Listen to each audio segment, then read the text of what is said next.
আসসালামু আলাইকুম ভাইজান। ওয়ালাইকুম সালাম। কেমন আছো রাবেয়া? আলহামদুলিল্লাহ ভালো আছি। আপনারা ভালো আছেন তো? আলহামদুলিল্লাহ ভালো আছি। ভাইজান, এত বছর পরে আবার দেশের বাড়িতে আসলেন, আমি কিন্তু খুব খুশি যে এত বছর পরে আবার আপনার বাড়িতে আপনি ফিরে আইছেন। এত বছর বলছিস কেন? 15টা বছর। আমি তো গ্রামের রাস্তাঘাট আমি একটাও আর চিনি না, সব কেমন যেন উলট পালট হয়ে গেছে। এর কাছে জিজ্ঞেস করে ওর কাছে জিজ্ঞেস করে যে আচ্ছা রহিমের বাড়ি যাব কোন রাস্তা দিয়ে, এই শুনতে শুনতে শুনতে শুনতে আসলাম। আচ্ছা রহিম কোথায়? আপনি কোনে গেলেন? এদো হেনে আসেন, দেখেন গা কি ডাইছে কোনে। ওই কিটা আছে? আরে ভাই, আসসালামু আলাইকুম। ওয়ালাইকুম সালাম। ভালো আছেন? আলহামদুলিল্লাহ ভালো আছি। তা আপনি আসবেন আমাকে আগে করবেন না? আমি একটা গাড়ি লইতে আমার তারপর খারাপ থাকতাম, গাড়িতে করে তুলে নিয়ে বাড়ি চলে আসতাম।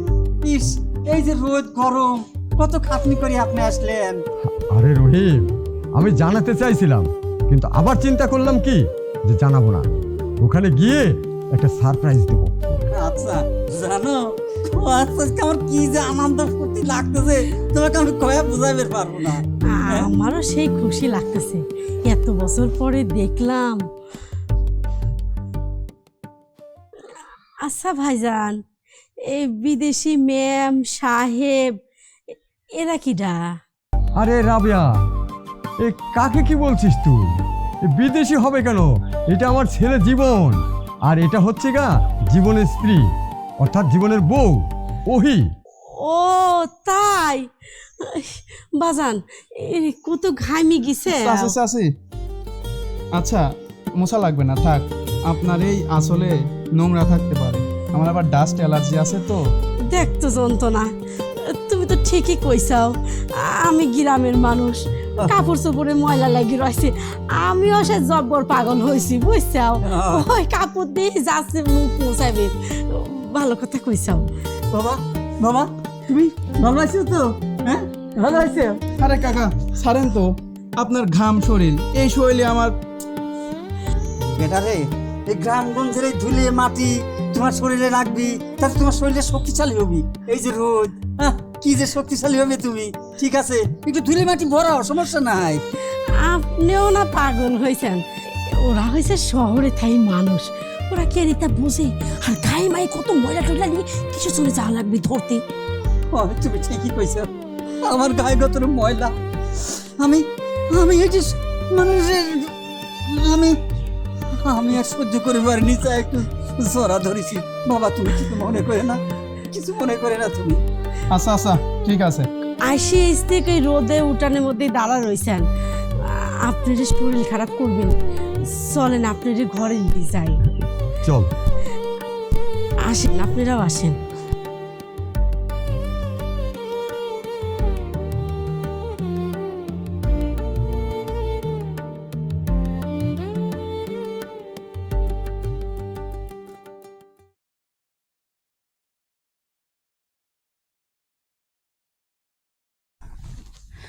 আচ্ছা, এই ঘরটা মনে হয় অনেক পুরনো। হ্যাঁ অনেক পুরানো। তবে তুমি যাই বলো না কেন, আমার অনেক দিনের শখ ছিল তুমি আর আমি এমন একটি ভাঙা ঘরে থাকবো, আর চালের ওই ফুটো দিয়ে জ্যোৎস্নার আলো দেখা যাবে। আচ্ছা, আসার সময় দেখলাম চাচিমা ওই ভাঙা ঘরে থাকে, এই ঘরে কি কেউ থাকে না? হ্যাঁ এই ঘরে থাকেই তো, এই রুমে তোমার মতো একটা শাকচুনি থাকে। তোমরা খুব দুষ্ট জানো।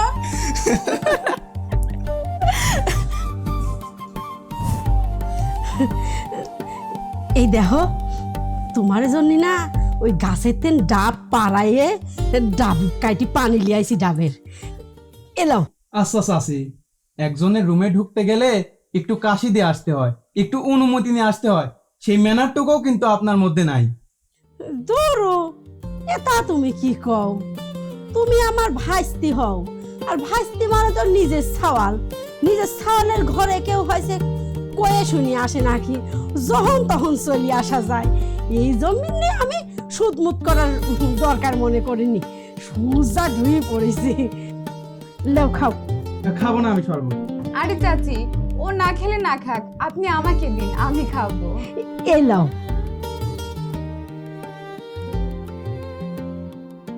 এ হয়েছে হয়েছে, অনেক খাইছো, দাও তো, দাও। জানো তো বৌমা, জীবন যখন গেদা ছিলি বুঝছাও, মনে করো যে ও তো আমাক ছাড়া কিছুই বুঝতি না। আমি যেমিনতি যাইতাম, ও সেমিনতি যাইতে হামকুর পাতি পাতি খালি আমার কোলে উঠতি। যখনই কোলে নিতাম হয়তো হাঁকি ফেলা দিবি, না তো মুখে ফেলা দিবি, জানো না তাই কান্ড করছি। চাচি, এটা আপনি কি বললেন? ছোটবেলায় আমি কি করছি না করছি সেইগুলা কি আমার বোর সামনে আপনার বলতে হবে? থাকবোই না এই রুমে। এটা শোনো,